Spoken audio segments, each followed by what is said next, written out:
Most people think you need to be 25 years old with a degree to make real money. I'm 17 years old and I'm making 10K a month. I just got home from school. I'm not sure if you can hear the Bank of America going through my meta glasses. I'm on the phone with them right now because they're playing with my money a little bit. But nonetheless, I want you to know that you're special. You can do anything that you want to do. And overall, I just want you to achieve your dreams, which is why I'm making these videos, so me and you can both do what we got to do in this life, because we only get one. And also, like I said, before we get into the step-by-step process, I want to say thank you so much to everybody who's been supporting. I've had a bunch of positive comments, and one of the videos that I got, I think it's almost up to 300 views. I've only posted about 14, 15 videos like that so far, and we're already at 100, I think 140 subscribers. So I'm going to keep on going, and I want to keep on motivating you guys and overall making your life better. That brings me into my first point, or first part of the step-by-step process.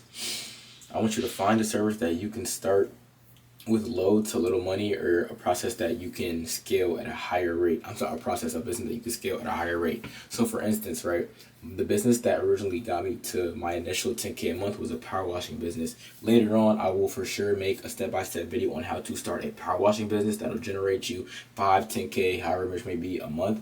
It's pretty easy, I'm not gonna lie. But it doesn't have to be power washing. It could be mowing a lawn, it could be cleaning windows. I do that as well too. It's a part of my power washing business. It could be, I don't know, selling arts and crafts. I want you to start something that has an overall lower startup cost and then work your way up. With me personally, I will say with my power washing business, I did start with a higher end power washer. My initial power washer was 600, but I want you to think about something, right? I had saved up months of money to afford that, and with all my other gear, the initial startup cost was about $1,000. I'm getting a little bit off topic, but like I said, if I didn't have that much money, if I only had $300 to my name, what I would do is get like a $300 power washer, save up that money, and that I get from doing smaller jobs, maybe $100 here, $50 here, whatever. You'd be surprised on how quickly that income stacks up. I'm using power washing as an example because it's what I do, or it's what I did this summer to really generate that income. But if you stack up that money, eventually you're gonna have $500, $600, $700. And I think the mistake that most people make is that they'll go and blow that money or spend that money. If you take that money and reinvest it into your business, you can get a better power washer that allows you to do jobs quicker, that allows you to get jobs done faster, and that pretty much can be applied to anything at all. You don't have to use power washing solely. It can be a better lawnmower. It can be like better gear to do, I don't know, YouTube, or better gear to do arts and crafts. I'm pretty sure you can infer where I'm going with this, but if you just invest into yourself instead of splurging that money, it'll pretty much benefit you so much more in the long run. On to the next point, or step by step in the process, I have learn to sell / door to door. Like I said, if you want to start a business like power washing, lawn mowing, whatever it may be, like you want to get out there and make your own money and have your own business in that aspect, which is what I recommend you to do if you're around the age of, I don't know, basically just a high school to college age, because you come home during the summertime, you're free in the summertime, etc., etc. You need to master door to door and word of mouth. I will say that before the summer had started, before I had really got good with word of mouth, I was kind of choppy with my words. I wasn't able to flow smoothly, but I feel now, I don't know, you all, I mean, you're watching the video, so tell me how you think I am with my words. I feel like it allowed me to become very smooth with what I said. It allowed me to win over people. And pretty much no matter what you do in life, you're always going to have to talk to people no matter what. So doing something like that and just practicing and mastering word of mouth is something that will benefit you so much in the long term. I know for some people you might have anxiety, or it might be hard for you to speak to people, and that's why it's good for you to get uncomfortable. You grow the most when you're uncomfortable. So let's just say, for instance, you do have that problem, you're not really sure about talking to people, etc. If you're a guy, go up and talk to a pretty girl. If she shoots you down, oh well, on to the next. You know what I'm saying? If you're a girl or whatever, maybe just go up and talk to a guy that you think is cute, vice versa. Like I'm saying, it doesn't even have to be like on a relationship basis. If you just want to talk to people, just go up and talk to random people every day. Try one person every day. Try 2 people every day. Blah, blah, blah. Oh, okay, this is Bank of America. I'm gonna merge the clips, but I'm gonna get right back to it. Okay, she put me back on hold. Like I'm saying, I'm pumping out these videos to you guys. I don't care. So anyways, I'm not really too sure where I was before. I'm pretty sure I was talking about word of mouth and just getting more fluent with your words. If you can get like cool with talking to people, and apologies if I'm repeating myself. Like I said, I got turned off because I'm on the phone with Bank of America. But on to the next point. If you can scale with systems, I want you to show how you reinvested into better equipment, and also mention tracking income, expenses, and reinvesting growth. Okay, those are like kind of choppy points that I put together, but basically what I mean by scale with systems is content, right? I feel like, okay, we live in a day and age to where you can pump out content for free and make money off of it. There's no reason that you shouldn't be taking. So say for instance, right, what I did on my Instagram when I started making real money as a teenager, people want to see my $1,000 days, my $1,500 days, which you can go on my Instagram and check out some of that content if you are interested. But people are gonna want to see that even if you're making $100 a day, 200, 300, 400, however it may be, right? People are going to want to see that because it's not normal for people pretty much under the age of, it's not normal for high schoolers to college people to be making the type of money that's possible as for us to be making.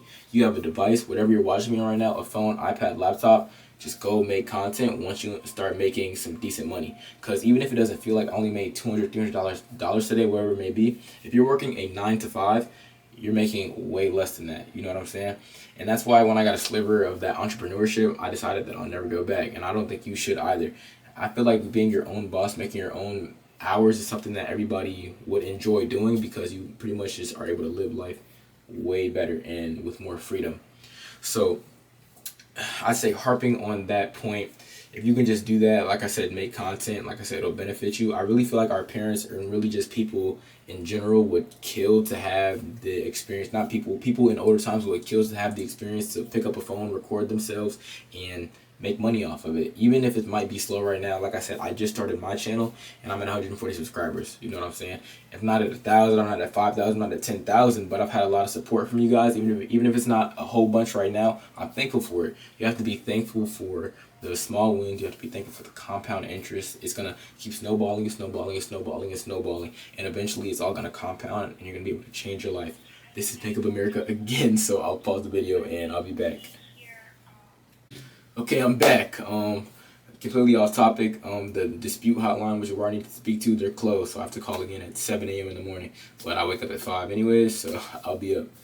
But I don't know. I'm pretty sure I was talking about content. Pretty much the moral of the story is the end point. Make content. People are going to judge you. People are going to be assholes, whatever it may be. It doesn't matter. Nobody's going to remember in 5-10 years that guy that made content and didn't make it, but they're going to remember the guy in 5 years that made content and didn't make it, which is going to be you.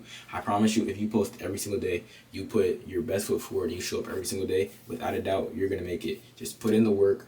Pray hard, whatever it may be. Get a relationship with your Lord and Savior. I'm not going to force my religion on you, but if you believe, don't believe, whatever. The moral of the story is work hard, put your best foot forward, and make content. You know what I'm saying? Of course, it doesn't have to be content, but I really think that it's such a great opportunity for people now that you can make hundreds of thousands of dollars just helping people online and just being you. You know what I'm saying? I'm sure you're in a certain niche. You can be you, and your crowd will find you, and that's how you make it. On to the next point. Reinvest into bigger plays. This is arguably the most important point. As a matter of fact, I think it is. Like I said, I think I say in all of my videos that one thing that I see is that people blow their initial funds or investments, etc. They blow it, they waste it, and they use it for clicks and views / living online. In my previous videos, I said delete Instagram off your phone, Snapchat, Facebook, Twitter, whatever it may be. I promise you, while you're going up, while you're first making money, unless you're posting content, or even if you're posting content, just like bookmark or how do you schedule the videos, close that. I promise you. Please don't get caught up in the Instagram trap, the likes, the clicks, the views, the girls, whatever it may be. You would be surprised how what you see on Instagram is fake. It's just Instagram. It's not real life. My glasses are loud. Man, I don't know if you can hear that or not, but it's not real life. You know what I'm saying? People put up a facade on Instagram. People don't show the real, and etc. And not to mention, once you start really making money and stuff like that, it's way better for you, like I'm saying, to reinvest that into the business so you can make more and more and more and more money. You know what I'm saying? What I think personally, I think that it's fine to come on Instagram or whatever like that and post every so often, like show what you've been working on, let people know that you've been putting in the work, etc., etc. But in the early stages or pretty much all throughout, I really don't think that it's smart for you to waste it all on designer shoes, bags, cars, whatever it may be, unless it's benefiting you, which unless you're a fashion creator or you want a car dealership or something, it's probably not. I'm pretty sure you can understand what I'm trying to say. Just don't live for other people. Don't try to put up that fake facade, because I guarantee you, you're going to make it so much further in life by not putting up that fake facade, living true to you, deleting social media, getting out the way, and just overall working hard in the shadows, going ghost, and then popping back out in a year or two when everybody's in college, they're in debt. I'm not saying anything's wrong with college or anything like that, but they're pretty much not where they want to be in life, and you took that time to go ghost. Everybody forgot about you, but now you're up. You're driving your Lambo, whatever it may be, your Benz, AMG, your mom's taken care of, and you're only, let's say you're my age, you're 17 now. You're 21 living life. You're 21 right now. You're 23, 24 living life. And that's still so young. Even if you're 30 years old watching this video, you're 33 when you make it. You know what I'm saying? That's still young. And even if you're older, there's some people that never make it. You get what I'm saying? So like I said, I try to keep these videos as short, concise, and as raw as possible. The key takeaways for this video is that making 10K a month, if not more, because I'm really trying to raise my ceiling. I'm only 17, but I don't care. It's pretty much about simplicity and consistency. I feel like most people chase quick flips, but the game is long term. I'm telling you, the game is long term. One thing that I will say before I end off the video is that when I had my power washing business, I started it in May of 2025. I had out every single thing mapped out, and I believe January of 2025. You have to, it all starts up here. You know what I'm saying? Sometimes you're going to have ups, you're going to have downs, but it's about how you handle it. I know you can do it, and I know you're strong enough to do it, whatever it may be. You made it this far in the video, drop a singular thumbs up in the comment section, so I know that you're ready to take your life serious, and you're overall just one of the ones that wants to do it for real. Thank you so much for watching this video, and I'll see you tomorrow. Ciao.